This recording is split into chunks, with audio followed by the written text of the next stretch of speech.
आजकल चारों तरफ चीन की चर्चा है और हम बड़े चिंतित हैं कि सरहद पार जो हमारा दुश्मन बैठा है उससे हमारी सीमाओं की रक्षा कैसे की जाए।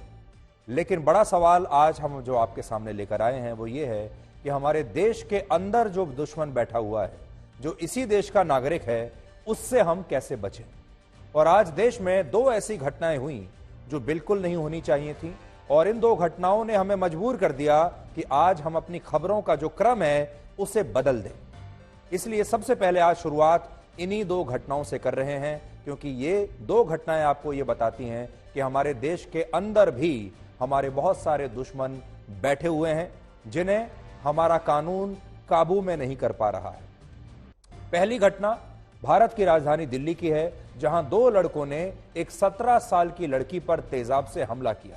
यह हमला तब हुआ जब भारत में एसिड की बिक्री को लेकर बहुत कड़े कानून हैं और इस पर कई तरह के प्रतिबंध लगे हुए हैं खरीदने पर। इसके बावजूद देश की राजधानी में ही एसिड अटैक होता है। दूसरी घटना बिहार की है, जहां शराबबंदी के बावजूद 21 लोग शराब पीने से मर गए। आजकल चारों तरफ चीन की ही चर्चा है, लेकिन बड़ी बात यह है कि सीमा पार बैठे दुश्मनों से हमारे सैनिक हमें बचा लेंगे, लेकिन हमारे वो दुश्मन जो देश के अंदर बैठे हैं, इसी देश के नागरिक हैं, उनसे हमें कौन बचाएगा। ये वो दुश्मन हैं जो कभी तेजाब फेंककर हमारे देश की महिलाओं को मार रहे हैं, कभी नकली शराब बनाकर सैकड़ों हजारों परिवारों को बर्बाद कर रहे हैं।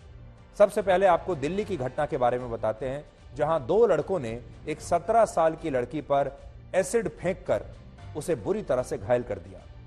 हमें इस घटना का एक सीसीटीवी वीडियो मिला है, जिसमें बाइक पर सवार ये दोनों लड़के इस लड़की के चेहरे पर तेजाब फेंककर हमला करते हुए दिख रहे हैं। पुलिस का कहना है कि सुबह करीब 7:30 बजे जब ये लड़की अपनी छोटी बहन के साथ स्कूल जा रही थी, तभी घर से कुछ दूरी पर रास्ते में उस पर यह हमला हुआ। और सीसीटीवी वीडियो को देखकर ऐसा लगता है कि हमलावर ये जानते थे कि ये लड़की किस रास्ते से और कितने बजे स्कूल जाती है, और इसीलिए उन्होंने पहले एक जगह पर रुककर उसका इंतजार किया और जैसे ही ये लड़की वहां पहुंची, उन्होंने लड़की पर एसिड फेंक दिया, जिससे उसका चेहरा और उसकी आंखें बुरी तरह से जल गई। अभी जिस समय हम आपको ये खबर दिखा रहे हैं, उस समय भी इस लड़की की हालत बहुत गंभीर बनी हुई है और दिल्ली के एक बड़े सरकारी अस्पताल में इसका इलाज चल रहा है। पुलिस ने इस मामले में कुल मिलाकर 3 लोगों को गिरफ्तार किया है, जिनमें हमला करने वाले दोनों लड़के भी शामिल हैं, यानी दोनों लड़के पकड़े गए हैं। और इनमें भी जिस लड़के ने इस लड़की पर तेजाब फेंका, उसने बताया है कि उन दोनों के बीच कुछ समय तक दोस्ती थी, लेकिन इसके बाद 1 महीने पहले किसी बात पर वो दोनों अलग हो गए, कहासुनी हो गई, और जब काफी मनाने के बाद भी ये लड़की उस लड़के से बात करने के लिए तैयार नहीं हुई, तो उसने एसिड फेंककर उसका चेहरा जला दिया। हैरानी की बात यह है कि 20 साल के इस लड़के ने यह हमला जिस एसिड से किया, वो एसिड उसने फ्लिपकार्ट से ऑनलाइन खरीदा था। हम आपको जो बात पहले बता रहे थे कि एसिड खरीदने पर सुप्रीम कोर्ट ने बड़े कड़े प्रतिबंध लगा रखे हैं। दिल्ली जैसी जगह पर एसिड इस लड़के ने लिया कहां से, ये एक बड़ा सवाल होता है, लेकिन अब पता चल रहा है कि इसने ये एसिड ऑनलाइन खरीदा फ्लिपकार्ट से, जो कि एक ऑनलाइन शॉपिंग ऐप है। वर्ष 2006 में सुप्रीम कोर्ट ने एक बहुत बड़ा फैसला सुनाया था, जो कहता है कि 18 साल से कम उम्र के किसी भी युवा को एसिड नहीं बेचा जा सकता।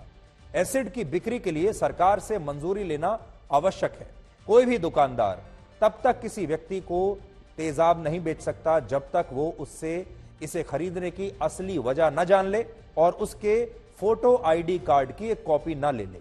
यानी दुकानदार तब बेचेगा जब वो खरीदार से उसका फोटो आईडी लेगा और उसे ये भी औपचारिक रूप से ये पता करना होगा कि इस एसिड का क्या इस्तेमाल होने वाला है।